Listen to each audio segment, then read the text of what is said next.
Salut, moi c'est le Katchefien de la Katsuki. Bienvenue sur votre nouvelle chaîne Katsupia qui traite de différents sujets d'investissement ici en Afrique et ailleurs. On va avoir aussi pas mal de vidéos de réflexion sur nos économies pour pouvoir mieux les comprendre. Pour ceux qui aiment les réflexions un peu plus théoriques, c'est quelque chose qu'on pourra aussi partager ensemble. Et puis aussi mon retour d'expérience sur le fait d'être revenu sur le continent, votre continent préféré, pour pouvoir comprendre comment est-ce qu'il fonctionne. Si ces sujets vous intéressent, n'hésitez pas à pouvoir vous abonner et à pouvoir parler de cette chaîne autour de vous, pouvoir commenter. C'est votre plateforme, c'est votre chaîne, c'est Katupia.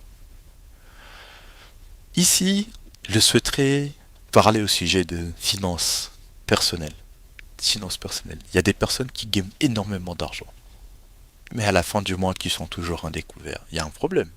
Si déjà dans tes finances personnelles, tu n'arrives pas à pouvoir t'organiser correctement, comment est-ce que tu vas pouvoir organiser une entreprise où tu vas injecter des moyens financiers qui sont très importants et qui sont considérables parce que tu souhaites pouvoir générer des revenus supplémentaires, complémentaires, substantiels? Comment est-ce que tu vas faire? Il y a une petite méthode que je peux te donner pour te permettre de pouvoir aller un peu plus loin et de sortir la tête de l'eau. La méthode, c'est la méthode des 50, 30, 20. 50% de tes revenus doivent aller dans tes charges, dans ce que tu as à payer, 50% maximum, 30% pour tes plaisirs et 20% pour ton épargne.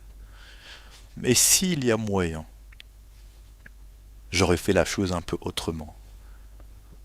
J'aurais dit 50% de tes revenus sont pour tes charges, 30% pour l'épargne et 20% pour tes loisirs. Pourquoi je dis ça? Tu peux agir aussi en mode plaisir différé. Le plaisir que tu peux consommer tout de suite, tu te dis que tu ne vas pas le consommer tout de suite, que tu vas attendre plusieurs mois ou plusieurs années parce que tu as besoin d'investir d'abord avant de pouvoir générer des revenus importants que tu pourras injecter dans différentes activités. C'est quelque chose de fondamental. Il faut que tu puisses gérer un budget. Les pères de famille, tu n'arrives pas à gérer tes finances personnelles. Mais comment est-ce que tu vas faire? Ça va être hyper difficile pour toi. Premièrement, ce qu'il faut faire, de toute urgence, j'espère que tu vas le faire dans le courant de la semaine, après que tu aies lu cette vidéo, c'est imprimer tous tes relevés bancaires sur les 6 derniers mois. Et tu ouvres un classeur Excel et tu commences maintenant à pouvoir regrouper tes dépenses par type de dépenses.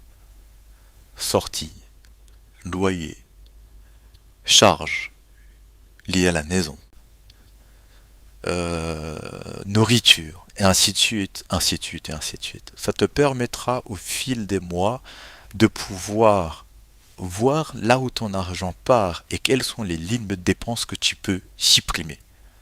Ainsi, si tu fais ça, tu pourras te donner des objectifs en te disant finalement, je peux supprimer telle ou telle charge et donc au lieu de me donner un objectif de 50% de ratio charge sur revenu, je vais plutôt me donner un objectif de 40%, même 35% parce que j'ai réussi à supprimer des charges. Tu comprends un peu ce que je veux dire? Tu as réussi à supprimer des charges. Il faut que tu puisses regarder aussi par rapport à tes hobbies. Il se peut que tu manges tout le temps au restaurant. Je donne un petit exemple. Il y en a qui aiment beaucoup. Moi, je n'en dis qu'on vient pas. Il faut le faire, il faut se faire plaisir.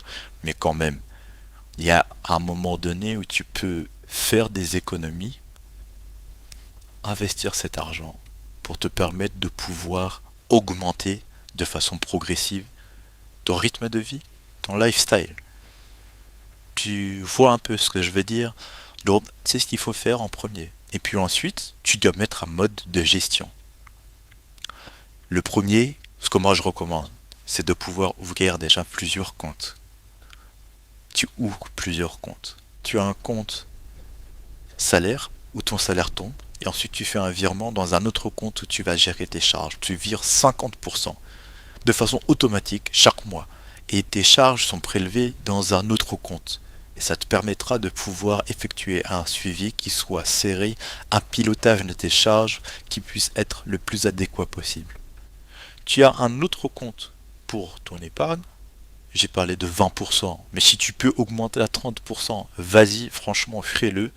C'est quelque chose qui euh, va te permettre de pouvoir sortir de l'eau au bout d'un moment, au moyen terme. Et puis après, tu as un autre compte pour tes plaisirs. Et ça te permet ensuite de pouvoir tout gérer. De pouvoir tout gérer. Si tu as un compte, je ne vais pas en citer, mais qui te permet d'ouvrir plusieurs espaces, c'est quelque chose aussi qui peut être pas mal.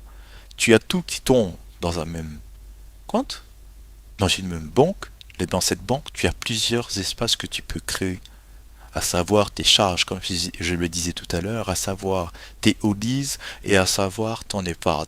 Et bien là, Zingo, tu as des virements qui sont récurrents à l'intérieur de ton compte et tu sais traquer en fait tes différents espaces. C'est quelque chose qui peut être fait. Mais franchement, si tu as l'opportunité d'ouvrir plusieurs comptes, fais-le. Et ensuite, une fois que tu as fait ça, l'idée c'est de pouvoir traquer tes dépenses dans le mois. 4 fois minimum, 8 fois, ça me paraît bien. C'est-à-dire que dans le mois, tu as des moments où tu vas pouvoir te dire quel est ton niveau de dépense. Tu sais par exemple que tel paiement va passer tel jour ou telle semaine dans le mois. Et bien tu sais que par exemple dans les 10 premiers jours du mois, tu dois être à tel niveau de dépense. Lorsque tu arrives au 15, tu dois être à tel niveau de dépense et que si tu dépasses, c'est une alerte pour toi. Et ça permet d'avoir une gestion optimisée, pilotée de tes charges. C'est très important et de cette façon, tu peux gérer un budget. Mais toi, tu as de grandes ambitions. Tu veux créer un business. Tu penses que ça se passe comment en entreprise? Qu'est-ce que fait une direction financière?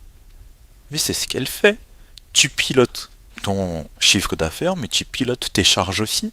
Mais c'est hyper important.